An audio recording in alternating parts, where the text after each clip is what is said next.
I saw that. We're talking about it. Okay, we're live. Hey, Hey, my brother just opened the door and said, "Well, we'll talk about it in a minute." yeah, He you said, got it. Go ahead, man. Hey, what's Chuck going on, Norris just CGR died. Nation? Yeah, sorry. Chuck Yeah, Norris died. yeah. Man, that's a big hit to a lot of people, probably. It is, You know? and so here's the thing. Good morning, everyone. Hello, everyone. Hey, everybody. Here's the thing. In the memeverse, right? In the memeverse, you got Chuck Norris, you got Keith Richards. Yeah. They're both like immortal. Yep. And so now Chuck has passed away. Imagine when Keith Richards passes away. Dude. That's going to be crazy. I don't think he will, though. He's going to just get petrified. Yeah, and taxidermied or whatever you want to say. Exactly. And he's just going to be standing there, and they're going to make a move animated. But Chuck Norris, though, I thought that dude was invincible. Yeah. You know, the only thing that could kill Chuck Norris was Chuck Norris. Wasn't that a meme? So hang on. Just in honor of the late great Chuck Norris, just a few of our favorite Chuck Norris memes. Ready? Heck yeah. Send it. And you tell me if you've heard these or not. Okay. Chuck Norris doesn't flush the toilet. He scares the crap out of it. I haven't heard that one. How about this? When Chuck Norris was born, he drove his mom home from the hospital. I haven't heard that one either. That was a When good Chuck one. Norris slices onions, the onions cry. That's good. That's a good one. There is no theory of evolution, just a list of animals Chuck Norris allows to live.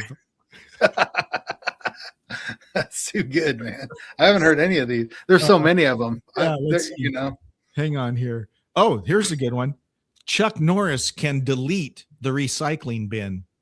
Dun, dun, dun. That boy good. Two more. Here's two more. Yeah. Go ahead. Death once had a near Chuck Norris experience. Now that one fits today. That one fits. Yeah. Right And then the last one, Chuck Norris knows Victoria's Secret. There you go. Yes, he does. Man, so, Chuck Norris, man. What was your first movie you saw? The first Chuck Norris movie I ever saw was oh man, the in the 70s he had two that came out. Yes, he did. The big one. It was the original UFC, man. Yeah, what was it called? I can't remember. The Octagon. Oh, was that one of his shows? The Octagon. Oh, and yeah. Then there was another one. Yeah, I can't remember the other one. The Octagon was big. That was a big one. Was there one called A Force of One? Does that sound right? Yes, or yeah, something like that. It's Force. Yeah. Yeah. And then, of course, there was, Lone Wolf McQuade came in the 80s, and Walker Texas Ranger started out as a movie. Oh, yeah, that's right. Walker Texas Ranger. Yeah. Forgot about that one. Yep. So, anyways. Yeah, Chuck Norris. I always liked Chuck Norris. So I always liked Chuck Norris. I like the memes better. Oh, totally. That was big for a while. You know what I'm saying? Yeah. That was just huge for a while. And we always wondered like where it came from. You're like, where the heck did it came from? Where did this Chuck Norris tough guy stuff come from? Exactly. I think Bruce Lee. I think he secretly started it. I think he probably did. Put out a meme like, only Chuck Norris can kill Chuck Norris. Exactly. And then it went on from there. But yeah, they didn't say why he died. He was just 86, and they haven't released a I saw a headline last night that said Chuck Norris has been taken to the hospital with serious health problems. And so I wasn't completely surprised when my son told me just about an hour ago, and then my brother just popped in and told me. There was a lot of news this morning that I actually captured. There was a lot of news going on this morning with Chuck Norris was one of them. But he was 86 years old, man. That's still a good life, though. That's still a good life. Yeah, that's at the point where you're like, just take me. He's my dad's age, same age. My dad is 86. So really, my dad. Yeah, interesting. Does your dad have that? Does he still have the drive on attitude, or is he? No, he's kind of chilling. He's chilling. Like a villain. Yeah, that's cool. Yeah, he's taking it easy. So I don't mean to hijack, but just in in priority, because I want to make sure we talk about this right up front. Okay. Yesterday was the 35th or 36th anniversary of the death of Randy Rhoads. Oh, was it? Yeah. I did not know that. March 19th, 1982. So do the math. 22 would have been 40 years. 30, 40. 40 years. So 40. Yes. 44 years this year. Dang. 44 years. Wow. Dang. It seems like yesterday, man. Yeah. It's just, I was doing a lot of, not soul searching, but timeline searching and thinking this whole week. There's a lot of stuff going on, made me remembering timelines. And man, I still feel like the 90s were yesterday. Oh, totally. You know what I mean?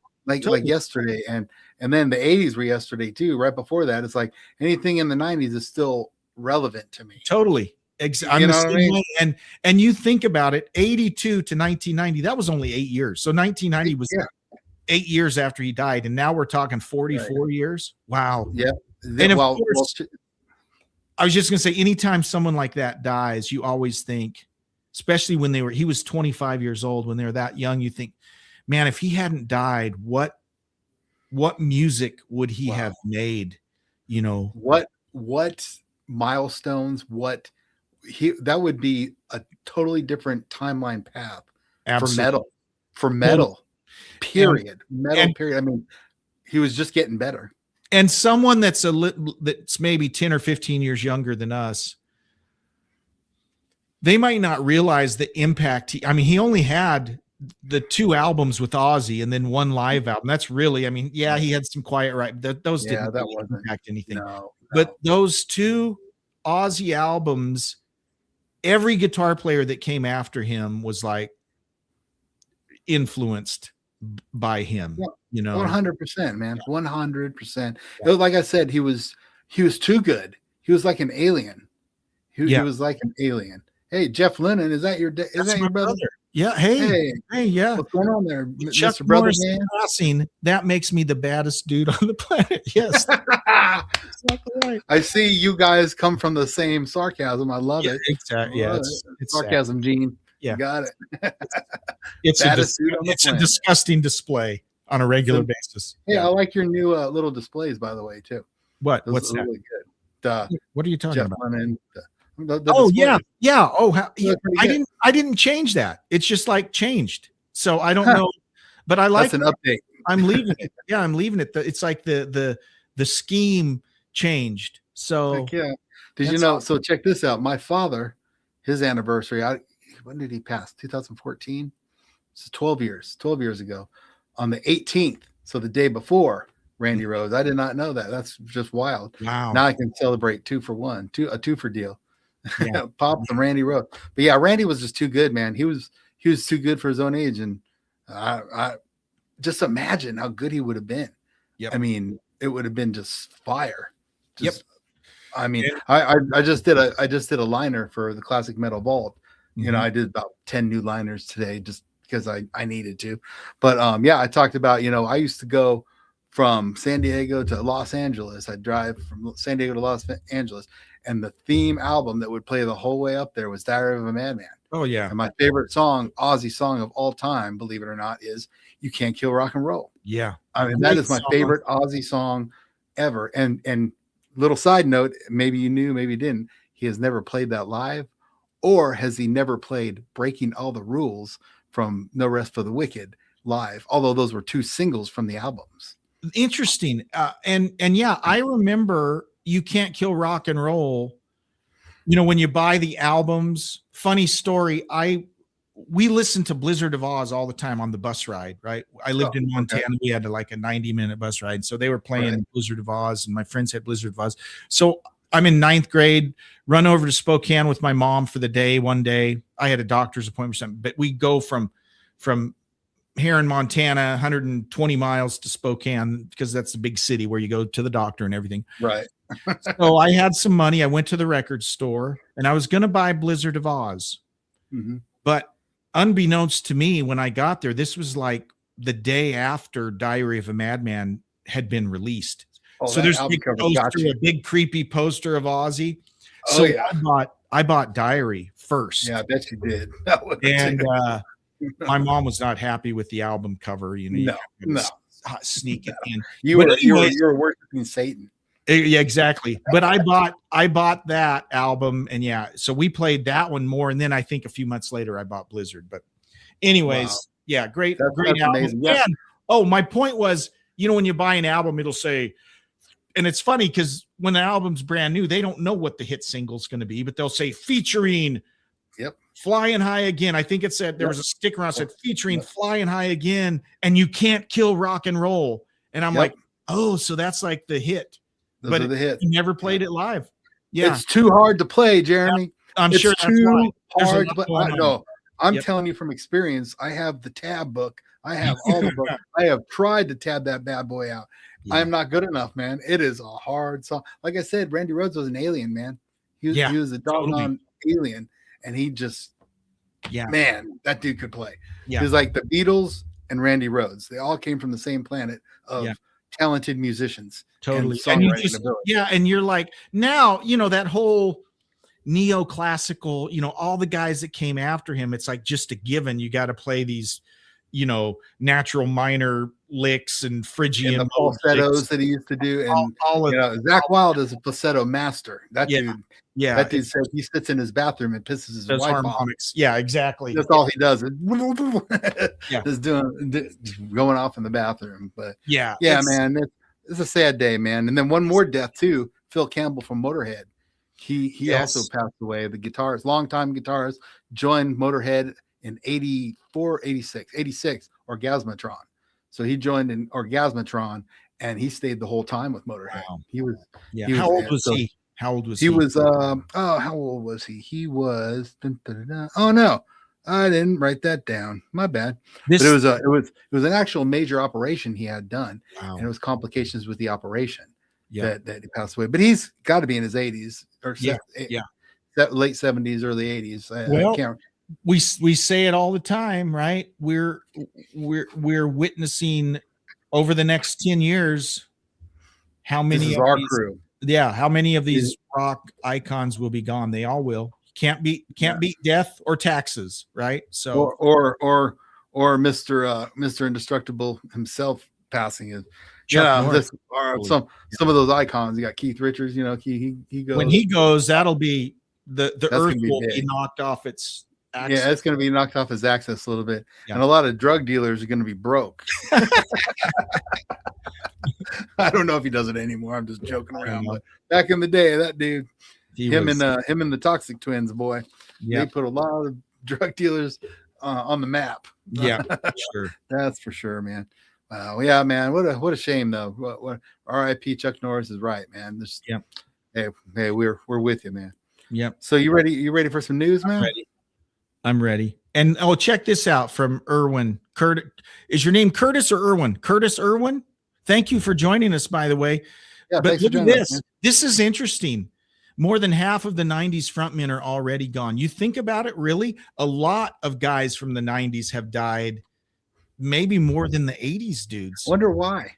Well, maybe drugs kept them alive. I think a lot of them drugs with a lot of could be. I mean, the 90s were not clean. We didn't start getting clean until the 2000s, right? I think it was 2000 when. Yeah. Right. Yeah. All right. Okay, Curtis. Awesome. All right, Curtis. Thanks for joining. Okay, let's hit some more news. Let's not talk dying. Yeah. Well, let's talk about some congratulations to James Hetfield from Metallica. He got engaged. He got engaged to his longtime girlfriend Adriana Gillett. It was an underwater proposal with the note saying "marry me," basically. So congratulations to them. Now this is his second marriage. If you didn't know, the first one was when was that? For 20 years to Francesca Tomasi. How many? Ended in 2022. How many kids does he have? I think he only has one. Skylar. Okay. I think he has Skylar. I think might be more than one. I don't know. I don't quote me on that. But okay. So I don't want to be critical, but that's a total rich guy thing. If they're talking about Rich or Jeremy, they're not going to be talking about us making an underwater proposal. No. No, when that's we're on vacation somewhere. that's That's a rich us. guy thing there. No, we have to rob a gas station, die from fentanyl, take some opioids. I don't know, we got to do something silly, we got to do something extreme. I was just thinking like, our proposal would be, at McDonald's or something, or totally. So that'd be maybe a Facebook like. yeah. Maybe we'll get a Facebook like or a Twitter like or whatever they call that now. X. Said, oh yeah. So but also this week, March 14th, 1982, was the first live debut for Metallica in Radio City in Anaheim, California. That's kind of cool. Wow. To see Metallica on their first gig, you would have paid $15 cover charge, and only 75 people showed up. Did you say 90? You said you meant 82, right? 82. Yes. Okay. Did I say 92? Awesome. 82. 92. March 14th, 1982. Wow. Was their first live debut. You paid $15 cover charge. 75 people showed up, and was it just been, see Metallica, or was it like it was Metallica in like the club at the Radio City Club in Anaheim. Cool. So that's where they debuted with Dave Mustaine and Ron McGovney and bass, and James Hetfield and Lars Ulrich. I didn't know Cliff Burton wasn't the original bass. No, he wasn't. I didn't know that. No. Well, he was the original on Kill 'Em All, which was their first official album. But No Life to Leather was their first demo album, EP, whatever you want to call it. And Ron McGovney from, I can't remember the name of the band he came from, and Dave Mustaine, of course. Then they kicked Dave out, and then they saw Cliff playing in his band. I think it was Trauma. I think it was a band called Trauma, and it was Kurt, Lars, and James saw him. They went up to him immediately after the show and said, "Hey, you want to be in a band? You want to join our band?" And they poached him from Trauma. I think it was Trauma anyway. And then they got rid of Ron McGovney. Was Mustaine? Is Kill 'Em All the only album Mustaine is on? He wasn't on Kill 'Em All. Wasn't on that. He was on No Life to Leather. Oh, so I didn't know that. I thought he was with them longer. No, he wrote all their songs for Kill 'Em All. Don't get me wrong, but they kicked him out before they went on tour. Yeah. So, yeah. Curtis. Yeah, that's a recurring theme. We talk about that all the time. I have something today. I have something today on our game. I don't know if we're going to make the game because we're rambling today. But you remember the 45 holders? Yeah. Remember the 45s? Yep. 45s was our MP3s. If you think about it, 45s was our MP3s back in the day. They were 97 cents at you got two songs. Two songs. Yeah, you'd get two songs. You get the flip side. I remember buying when Rush Signals came out. New World Man was the single, and on the flip side was a live version of Vital Signs, which was from Moving Pictures, and that was great. It was a great. You ever heard of a song called "Shakedown Cruise"? Yeah. Okay, you know that song.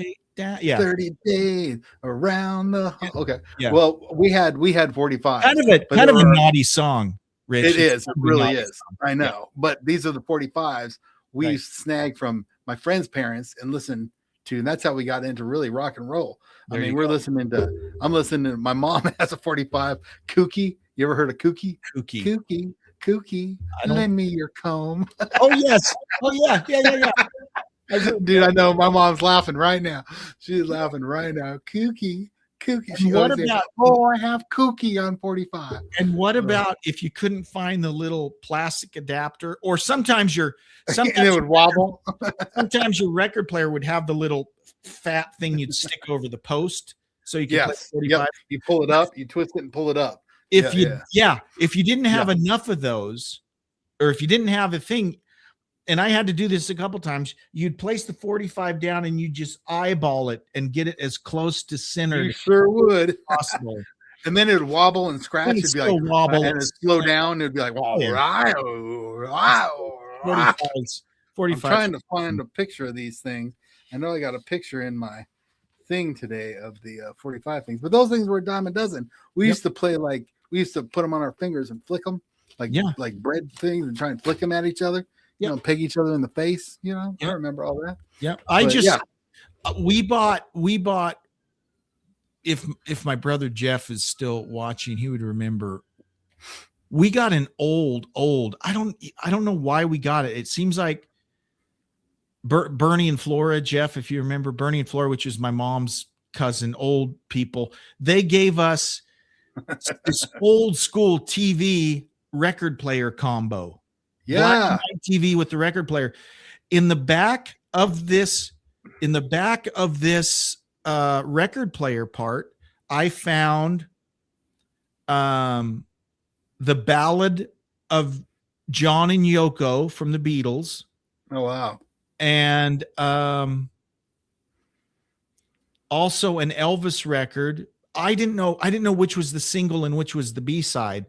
Right.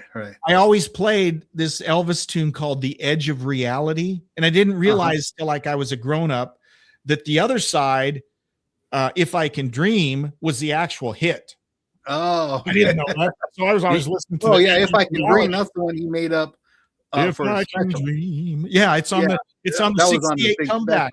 He's in the white suit and standing in front of the big Elvis logo. Yeah. I didn't know until I was like grown up that was the hit. I was playing this Edge of Reality song. Those were the 2 45s I started out with. Those are my first. That's all you had. That's all we had, man. 45. That's all we had, and we were lucky to have them. I listened to so many songs. I mean, Ruby Tuesday. That's how I got to know Ruby Tuesday. Rhinestone Cowboy. 45. They're all 45s. You know, we got them all. But yeah, my parents had my grandma's stereo.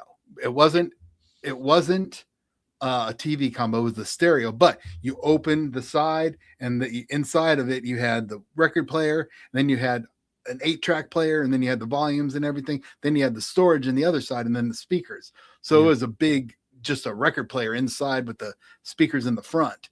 You know, they're huge speakers, but they're really cool. But yeah, that's where we listened to all our 8-tracks and albums and 45s when we were kids, man. And so Jeff just chimed in and said he has no memory of that. But Jeff, remember, this just shows you the difference between me being like, 9 or 10 and Jeff was like, 13 or 14. Right. I would go to Kmart and remember when you could buy this, it was like a comic book, a story book with a 45. Totally. I had a million Star Trek. Like, I think on the same trip to Kmart, I bought this G.I. Joe action story with a 45. Yep. And Jeff bought Hotel California, because Jeff, you were listening to Hotel California on that old funky record player, I think. Jeff scored better than you, just saying. Yeah, no, he made a better choice than yes, he did.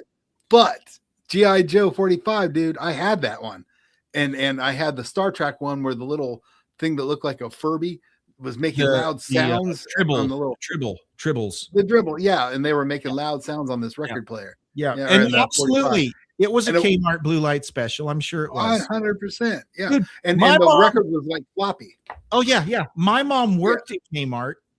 And those of you that are real old school will remember that Kmart used to have a little cafeteria in the back. Mm-hmm. So you could not only go to Kmart to enjoy the Blue Light specials and popcorn, you could buy popcorn. They had a little cafeteria counter. Yep. And my mom would buy these little ham sandwiches. She'd come home sometimes. Hey, I brought these, and they were like 29 cents or whatever. Yes, dude, Kmart was the bomb. It was the bomb. It was the bomb diggity. I loved Kmart.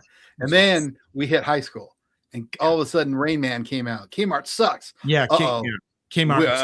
All of a sudden, it sucks. Kmart's the worst. There it is.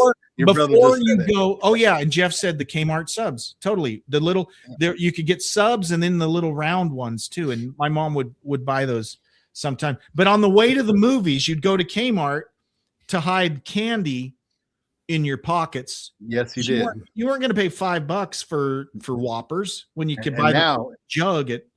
Now they're $20. Oh, dude. We went to the Gonzaga game at the Garland Theater last night. Jeff paid. Me, Jeff, and Adam went. Oh, did you? Right. Yeah, so you can go watch the March Man, the Gonzaga March. Yeah. Yeah, I saw that on the news. Yeah. The Garland Theater. So cool. It's free. You go in for free. But Jeff bought one bottomless popcorn, big one that we all shared, and 3 large Pepsis, fountain drinks, $40. Oh man. Ouch. $40. Yeah, that's why I stay home. I watched it on my sofa. So That's go Zags. smarter. We're on our way. I don't know, man. That was close. That was close. What were they doing at the first minute? I was like, what are you guys doing? They couldn't shoot. They couldn't get a shot to go down. Could not. Their best 3-pointer couldn't get it in, man. Couldn't get it in. And I think on Saturday, I think it's Texas they're playing. I'm worried. Yeah. I'm worried. Gonzaga could go out in the round of 32. I know. And I got my bracket is them going all the way. I got them going to UConn. Them and UConn a replay of 2 years ago, right? Was it 2 years ago or last year? UConn, and when they played UConn and they got I think that was like 5 years ago. No, UConn? No, you mean they were in the championship or like yeah. When they were in the Final Four. They were in the Final Four with UConn. And then Michigan won the full thing. Or was it last? I don't remember what year it was. I can't remember last year's Super Bowl, man. So whatever. But I do know UConn and Gonzaga played each other in the top. It was either in the Final Four or in the championship game. I can't remember. Yep. But yeah, for sure. They were out. They were out. So I got them going the whole way, man. Hopefully they do it. Okay, I knocked us off track, dude. Sorry. Oh yeah. Well, you said Gonzaga, and I was going to ask you about March Madness. I mean, my bracket's kind of busted right now. There were so many upsets. There were three major upsets of the 12 seed beating the 2 seeds. North Carolina lost. So that screwed up half of the brackets right there. That just broke everybody's thing right there. Yeah. Oh well. Yeah, that's ugly.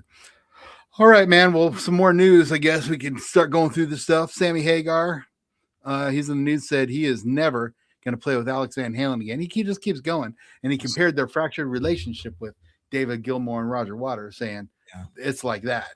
It's like that. So they're never going to play with each other again. So, but Nuno Betancourt. Yep. Right. They're coming out with a new album, Extreme. They're coming out with a new album, first album in 20 years that he's there. No. That's not correct because they came out with one about 2 years ago. Yeah, you're right. My bad. I'm looking at the top. Never mind. Okay. That was semi. But they have a new one coming out, is what you're saying. Yep. It's going to be, he says it's their greatest album they've ever done. It's like 18 to 20 songs, too. Nice. So they said it's going to be really good. So the one from a couple years ago was really good. I think, did we play any songs off of that? I don't think so. No, that was before we had new stuff. I think you're right. Okay. Yeah. But we got a whole bunch of new stuff on our channel, by the way, guys. I saw that. We got the Black Crowes new album finally dropped. We got some Black Crowes. We got the Paul McCartney documentary album that dropped as a secret, but we got about 4 songs from Man on the Run, music from that documentary. And then Peter Gabriel's new album dropped, and they actually he redid Shock the Monkey. So that's on there. Yeah, it sounds pretty good. Yeah, that was kind of yeah, it's pretty good. It's a pretty good one.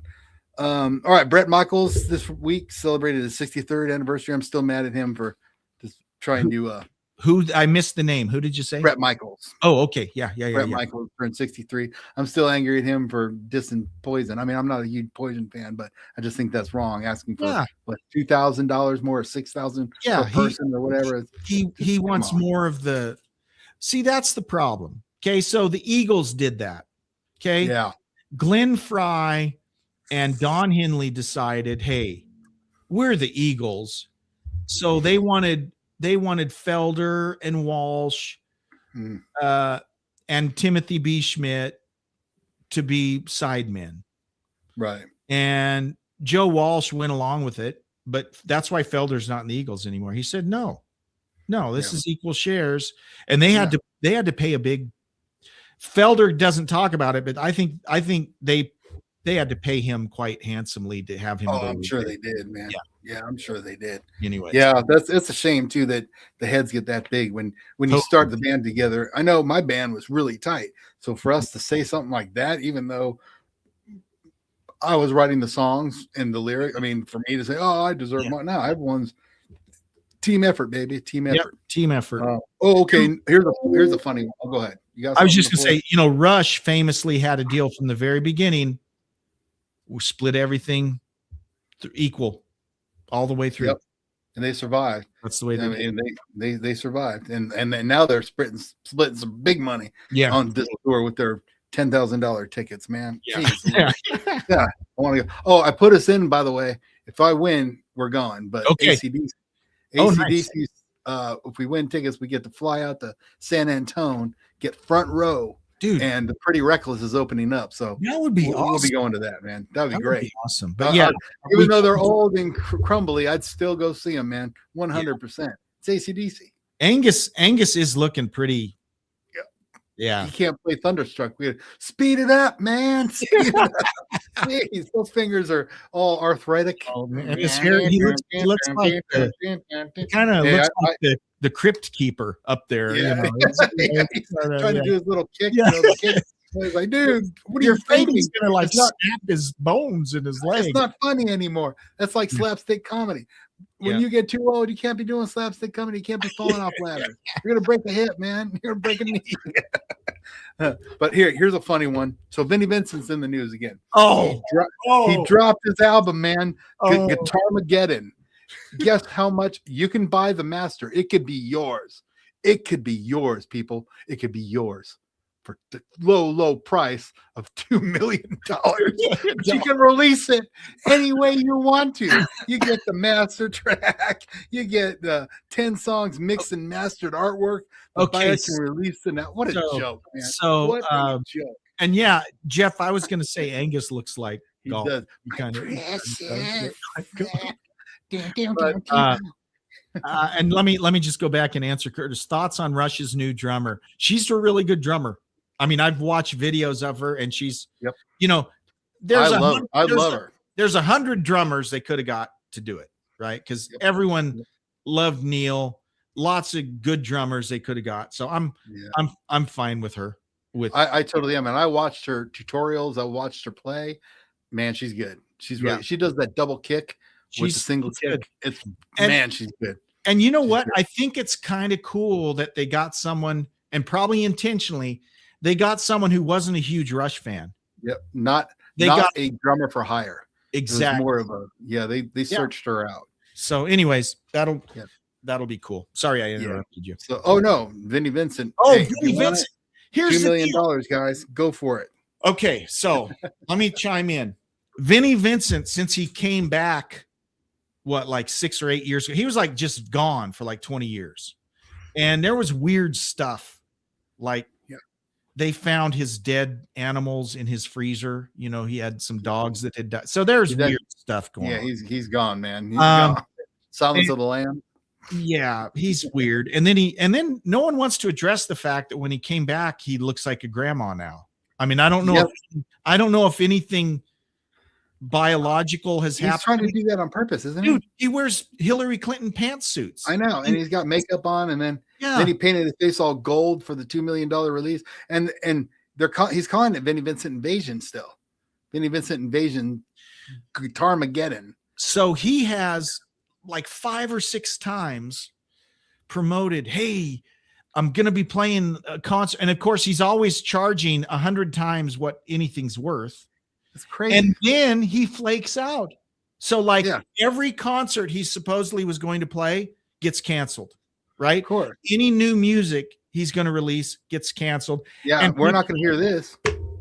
People don't get their money back. So dude, if no one's going to buy a $2 million master recording of Vinnie Vincent Invasion. But here's the thing, okay? I was thinking about that because that's my initial thought. No one would do that. But let's say you did. Let's say some rich guy buys it. Think of all the Kiss fans.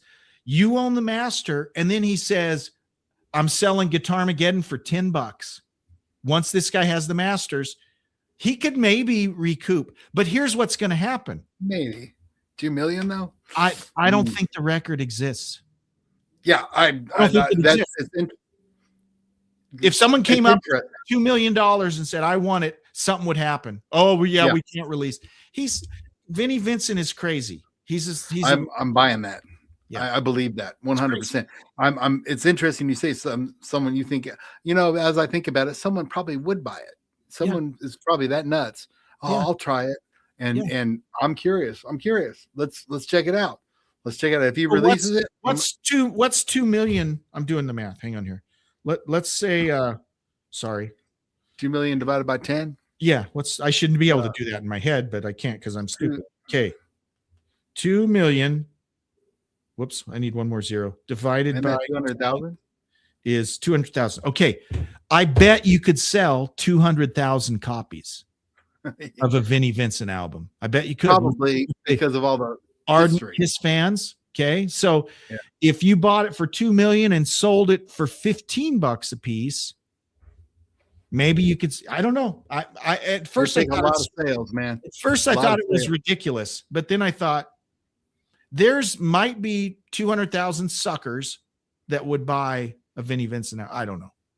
But maybe you're right. But that isn't that. What's gold? What's platinum and gold? How many? Gold is 100,000, isn't it? 100,000. Okay, so 100,000. you'd have to be looking at platinum then. 200,000. Is that platinum? I don't know, but gold used to be 100,000. I don't know if that's still the case. No clue. But yeah. So Vinnie Vincent, go out and get it, people. I want to hear it. I got to hear this guy. Jeff Tate, dude. So guys, check this out. Okay. Jeff Tate released a single from Operation Mindcrime 3. I saw it. I didn't listen. Good. Is it good? It's good. It's different, but it's good. I like it. And he has he dropped the track list of all his it's available on May 3rd. They have a few, just the scene of the crime. You know my effing name. The answer, vulnerable. The one I heard was Power. Power. I only listened to it once, but it sounds like old Queensryche. Totally sounds like old Queensryche. So awesome. I'm down. I can't wait. I'm looking forward to it. I hope it's better than Operation Mindcrime 2, which was I did not like that deal. So Kiss opened up a new long-awaited Rock and Brews restaurant this week in Detroit. No way. So, Kiss, trying to make money? No way. Gene Simmons also said there's more on the Kiss docket not too far in the distant future. So we got talking on screen, on stage, and beyond. Movies, cartoons, shows better than the Sphere shows, from what he said at another Kiss cruise. So did you see Gene Simmons is coming to the casino here? I did. Yeah. What do you think? Yeah. Well, so here's when I've seen footage, he brings a band that's good. He's going to have good backing musicians.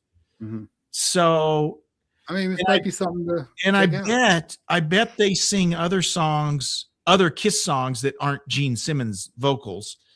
Yeah, probably. And probably these guys will sound better than Kiss. I'm just saying. I mean, they probably will. Maybe we should think about it, brother. Maybe so. I'll check into tickets, man. Into it and see. Check. I did see that. I fully forgot though. Gene Simmons ticks. Yeah. I'll write that down as ticks. Okay. All right. What's next? Sebastian Bach. So Sebastian Bach, as you know, he's taking over. Hey, take it easy. He's taking over Twisted Sister singer Dee Snider. He's going on tour with Twisted Sister, but he's still on tour with his band right now. He started playing I Want to Rock. So in his live set, he started playing I Want to Rock just to start practicing and getting in the frame of mind of Twisted Sister. So I got to see that one. I can't wait. So a couple other cool things. David Gilmour sold his Black Fender Stratocaster guitar at auction. It was a record-setting amount, $14.5 million. Holy cow! $14.5 million for his Black Strat. That blew away Kurt Cobain's Martin D18 Echo, which was 6 million, and Jerry Garcia's Tiger went for 11.5 mil. So this is the highest selling guitar. Pretty cool. That was pretty cool. I don't know if he still does. Gilmour at one time had a Stratocaster with serial number, I think number 2. He had like the second Stratocaster ever made. Wow. I believe it. And what Gilmour does is he's sold lots of guitars, and it always goes to charity. Usually he doesn't keep it. Right. So that's cool. That's pretty cool. And a couple of new notes. One new note anyway. Dave Mustaine, he's coming out with a new a memoir. It's a memoir called My Darkest Hour. That's one of the songs, by the way, by Megadeth. Okay. But it's his battle with cancer. So I don't even remember that much about his battle with cancer. That must have been in the late 90s, 2000s, kind of, going through that. Well, probably 2000s. I thought it was about 10 years ago. Maybe not. It might have been, because when I was in the Army, I was like you. I was when in the 90s. I knew I was up on music, but I was so busy. My days were like 16 hours long, and I didn't have time, man. I listened to the old stuff, but all that new stuff. But yeah, so that's coming out. I think in May. I think it's coming out in May. Awesome. Got a couple of songwriter.com things for you. Okay. Got 3 songs that give us chills decades after they were first released. This is not Stump the Chump. I'm just going to tell you. Okay. So we got Painted Black by the Rolling Stones. Da, da, da, da, da, da. Simple Man by Leonard Skinner. Be a simple cat. You know, I have to sing a line from every song. You really do. I should have let you do the Painted Black. Okay, sing this one. The Chain by Fleetwood Mac is the last one. The Chain. Listen to the wind blow. However it goes, I don't know. That boy good, man. That's good stuff. So that's 3 songs that gave us chills decades after. So every time, Simple Man, yep. Painted Black didn't really give me chills. Painted Black gives me chills. I do like The Chain though, and I like Simple Man. Simple Man's my favorite Skinner song.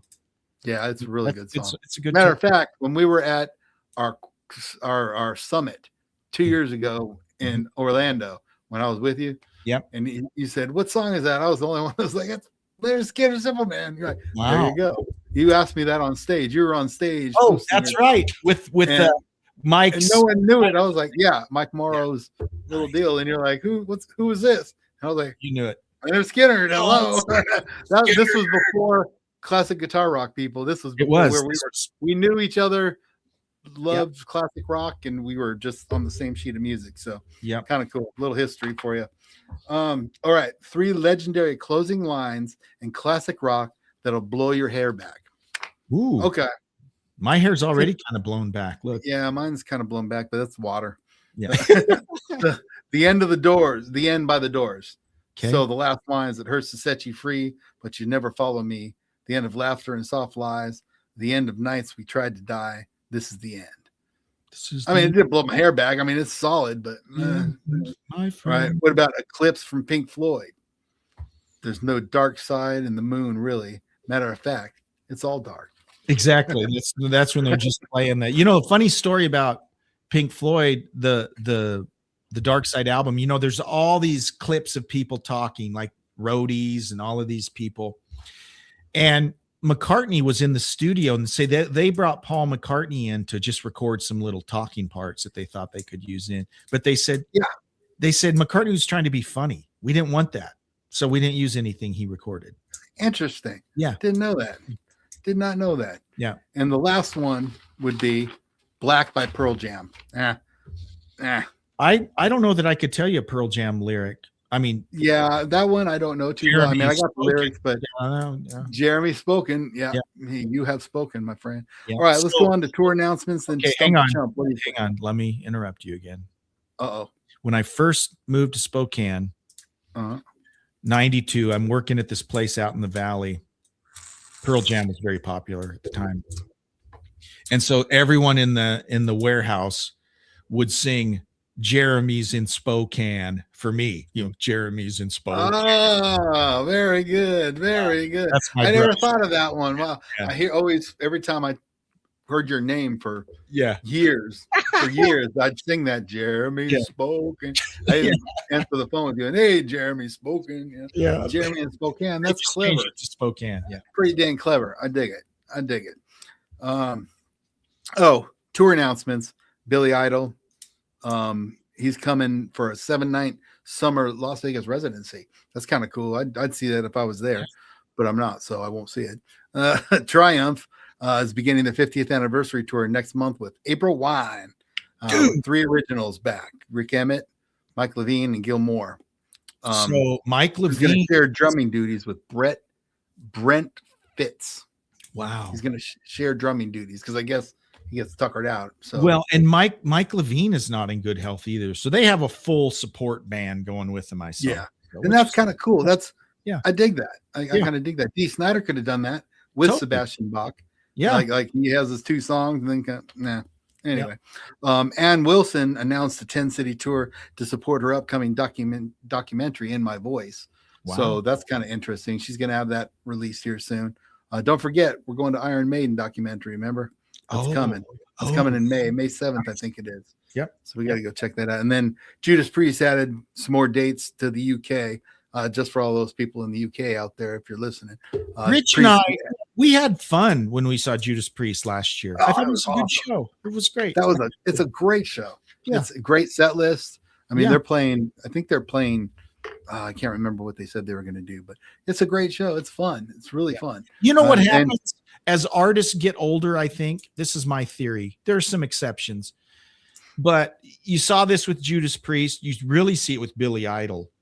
Is they aren't trying to be cool anymore, and they realize people want to hear the hits. Yep. You know, I mean, you occasionally get jerk nozzles like Mellencamp that gets mad when people want to hear his hits, right? But for the most part, Billy Idol gets it. People want to hear White Wedding. They want to hear Rebel Yell. By the way, I'm going to do Jump by Van Halen, and he'll do it, you know? Yeah, totally. That's cool. I mean, I like that. Yeah. I totally agree. I mean, they should. I mean, the hits are the hits. I mean, like we've had that combo before where, dude, if Metallica came and didn't play Master of Puppets, I would flip out. Totally. I would flip out. Yeah. I mean, just everybody. I mean, anyone you think of, there's those hits that you expect, the encores, whatever the case may be. I told you in 2002, me and a buddy went and saw Yes. Yeah. I'm not a huge diehard Rush fan, but I know Yes pretty well. Mm-hmm. I recognized 2 songs the whole concert. I was annoyed. Annoyed. They played Roundabout as the last song, and then they did Long Distance Runaround. Those are the only 2 songs for the whole concert that I recognized. And they didn't play Owner of a Lonely Heart? Nope. Wow. That's a big wow. They didn't do I've seen all good people turn their heads this way. Yeah, there were tons of their hits that they didn't do. 2 songs, crazy, Roundabout and Long Distance Runaround. Only songs I recognize the whole night. That's absolutely crazy, bro. I don't. Yeah. I'd be upset too. And that was like Priest on the Firepower tour. They played a lot of the new album, and he came out in this big purple pimp suit. Dude, he was in a purple pimp. He had a top hat. I was like, what the heck? He had a cane, and he's coming out all pimping it. And I was like, what is he? He's singing the song called Necromancer, which is a cool song off that album, but it was kind of wonky. I was like, you can put that suit back in the closet, Rob. Yeah, that one. I liked his leather jacket and his studded pants, you know, because I just did a line or two. The US Festival. Remember that? May 28th of 1982 or 83. Nice. And Metal Day. Remember Metal Day? That's where I fell in love with Judas Priest, Screaming for Vengeance, because Rob Halford came out with all his studded leather vests and his studded pants, and they're all doing their side by side little headbanging bobbing deal. Dude, I went and got Screaming for Vengeance that next day.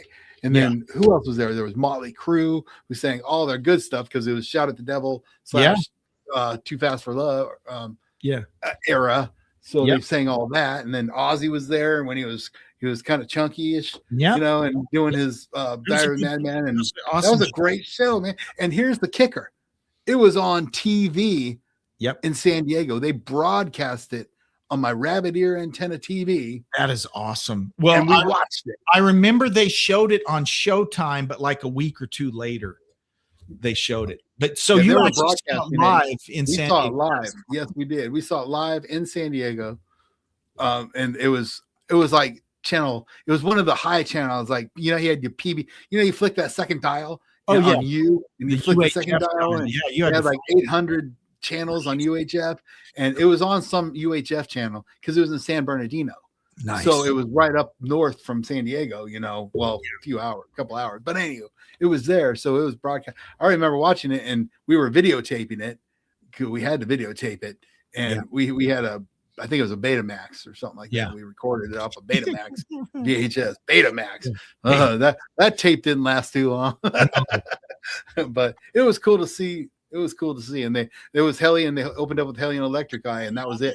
Done. And I remember played it. They played it. They didn't. It wasn't the recording. They actually played it. Now they just play the recording. They also did Victim of Changes at that Oh show. yeah. Really good. Dun, That show was really good. That was a good one. Anyway, that was one of the liners I recorded today. So awesome. all right, last thing to go over before we go into Stump the Chump, man, because we're running low on time. We got a hard stop in 10 minutes. Is new albums. We got Peter Frampton's new. He's going to be releasing "Carry the Light," due out May 15th. First new material in 16 years. So Peter Frampton's coming out with a new album, and then just announced today, Tesla is coming out with a new album called Homage, first in 12 years. That's where I got the first in 12 years. The other one I was talking about, that's where it was. It was Tesla. So that's going to be pretty cool. So, all right, Stump the Chump, man. Check it out. I look for harder questions this time. Okay. All right. I'm ready. So I don't have the buzzer up. We're just going to go straight up. Okay. All right. So classic trivia, harder round. I called it the harder round. Okay. Stump the Chump. Here we go. Before joining Fleetwood Mac, which band did Lindsey Buckingham and Stevie Nicks perform in together? Buckingham Nicks. Dang, you're good. Dang, you're good, Jeremy. What the heck? And they were a package. They were a package deal. They wanted Lindsey, and he said, "You can only have me if you bring Nikki also." Wow, I didn't know that. I had no clue. I never even heard of him. Stevie, not Nikki. You know what I mean? That's your era. That's not my hey now, come on. We had that fight. You're only 3 years younger than That's me. right. Yeah, but I was in the 70s, 1970. But I was in the 70s. You were in the 60s. I was born in a different decade, dude. Yes, you were. You're in a different decade, man. Just don't even talk to me. All right, here we go. I didn't know this. You'll know this. Actually, I think I heard this, but I didn't remember it. Okay. What was the original name of Black Sabbath before they adopted their name? Oh gosh, if you hadn't asked me, I would have told you. It was I totally know this. Where do we live? It was what planet are we on? Yeah, it was Earth. Yeah, Earth. It was just called Earth. Okay. And they were blues or they were a blues band. Like blues jam. Yeah, they were blues, and totally. That's weird. And they got the movie. There was a movie in the early 60s, a Boris Karloff movie called Black Sabbath, and that's where they got the name from. Yeah, that's awesome. Yeah, that's crazy. And looks like we got a listener who knows too. Pretty cool. Pretty cool, Post Office. All right, here we go. Okay. So Jeremy, I'll just give you that. You knew that. I'll give you that. You're 2 for 2. I would have. Right, you're 86 and 122. All right. Which David Bowie?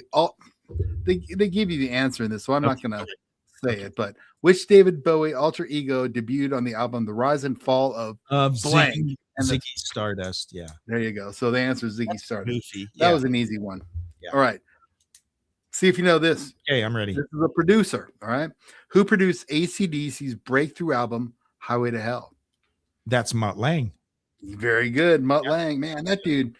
He had a lot of big bands, didn't he? He did. Yeah. Back in Black. Mutt Lange had Shania Twain too, right? Shania Twain. Yeah. Shania Twain. You could change Joe Elliott's head with Shania Twain's head and the albums. Well, I mean, then you'd have Joe Elliott's head on Shania Twain's body. That would be weird. But yeah, seriously. That would be weird. The drum sound, the vocals, total Mutt Lange. Yeah. And yep. This is completely nerdy stuff. I've been looking at audio files for our radio stations. We're often, putting stuff in Audacity, and you see the wave forms, you see every Mutt Lange album. You open it up in Audacity, and the wave is just completely maxed out. It just completely fills the thing, and it's totally compressed. You know who else does that? Slayer does that too. Yeah, their production is maxed out. I always have to tone it down and condense it a little bit and limit it. It's like, what the heck? All right, you're doing good, Jeremy. Very good. Robert John Mutt Lange. Didn't know that was his first name, but okay. Yeah. What was the last studio album released by Led Zeppelin before they disbanded? The last studio album, In Through the Outdoor. Very good. But Coda came out after. It was released later, but Coda was like a collection of like live tracks and junk. This is the last studio album specifically. Yep. All right. Well, speaking of albums, which Rolling Stones album featured the controversial cover with a working zipper? Sticky Fingers. Dang. Yep. Yeah. Yes, it is. They had quite a few controversial albums. Black and Blue was controversial. Some Girls was controversial. They got flack. And back then too. Back then we weren't. Now today it wouldn't be controversial at all. It'd be like it's kind of weak. It's kind of PG for today. You know. I mean, they got that Nicki Minaj. Well, in a lot of ways, so like Black and Blue. Okay, the original album cover had like a woman who looked like she'd been beaten, right? Oh, okay. That completely wouldn't fly today, right? So, anyways, it was. Well, just like Scorpions' Love Drive. Oh, with bubblegum. Bubblegum. You know what I'm talking about? And what's the other one? Virgin Killers. Virgin they Killers. Were really bad. I mean, they had bad. They were bad. They were bad. They were, but then they went to blackout, and it was all uphill from there. Yeah. Definitely. They just redid Lonesome Crow. If you don't know, they just remixed Lonesome Crow. That album is, I don't know. I'm not a big fan of Lonesome Crow. It's complete. If you're expecting, if you're a fan of Breakout or Love Drive or Love at First Sting or whatever, and you go back and listen to Lonesome Crow, you'll be like, oh, what is this crap? Well, the one album, I used to have the T-shirt too. When I saw, we got 5 minutes. 4 minutes. We got Appetite for Destruction. So the inlet, remember, you may have had the raped girl on it with the robot raped the girl, and it had, and the robot was jumping over the fence or whatever. And I had that shirt on the first tour. Wow. They sold that shirt, and I got rid of it. Yeah. Oh, why did I get rid of that shirt, man? Oh my gosh. Anywho, that was quite the album cover. All right, let's finish this off, man. What instrument is Geddy Lee primarily known for playing in Rush? Really? I know it's tough. It is tough. I got to give you some good ones. The primary instrument is the bass, but he plays keyboards and the bass pedal synthesizer also. He sure does, yes. And I watched him do it from row 6. Yeah. And he did. And Alex also plays a bass pedal synthesizer. Yeah. I got to hold. Did I tell you I got to hold the bass and the guitars on stage? Yeah, I got to hold Alex Lifeson's guitar. That's why we all hate you. I know. You can just hate. That's the only stories I got, man. You got better stories than I do. All right. So which band did Eric Clapton form immediately after leaving Cream? Blind Faith. Yes, you know it. Blind Faith. Yes. What is the name of the Doors debut album in 1967? Come on, man. You got Doors. This. You're right. And last but not least, which Jimi Hendrix album includes the track If 6 Was 9?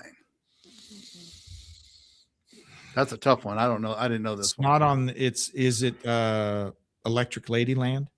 No, it's Axis Bold as Love. Okay. Yeah. Dang it. Sorry. I should have known that. And that's that. All right. Hey, I did look up though 1957 and 1960 classic rock celebrities. Got a couple minutes. I can throw through that. So 57, that's 10 years prior to your deal. Michael Hutchins from NXS. Yes. Okay. All right. Susie Sue from Susie and the Banshees. Okay. Yep. Jankig Jers from Iron Maiden. Now that's an original. Yeah, an original dude. All right. Bernie Marsden from Whitesnake. Okay. And Adrian Smith from Iron Maiden. Nice. Very cool. Very cool. Couple Maiden. Wow. You got a couple Maiden 10 years before your time. I have 1960 Chris Cornell from Soundgarden. I'm a Soundgarden guy. You're an Iron Maiden guy. I got Soundgarden. I got Chris Cornell, and I got Matt Cameron, who was in Pearl Jam and Soundgarden. Perfect. Awesome. Mike McCready for Pearl Jam. So I got a combo. You got all the Pearl Jammers. Yeah. Rivers Cuomo from Weezer. Wow. So those are the guys from 1960. All right. Very cool. Well, we'll save the game. I got a hard stop, dude. I got a meeting I got to get on. So, hey, you do. So, Rich, thank you so much. Guys, thanks for watching. And thanks, guys. Do it again next week. Take care. Yep. Bye-bye. Hey, we'll talk to you guys later. Okay. See you, Rich. All right. Take it easy.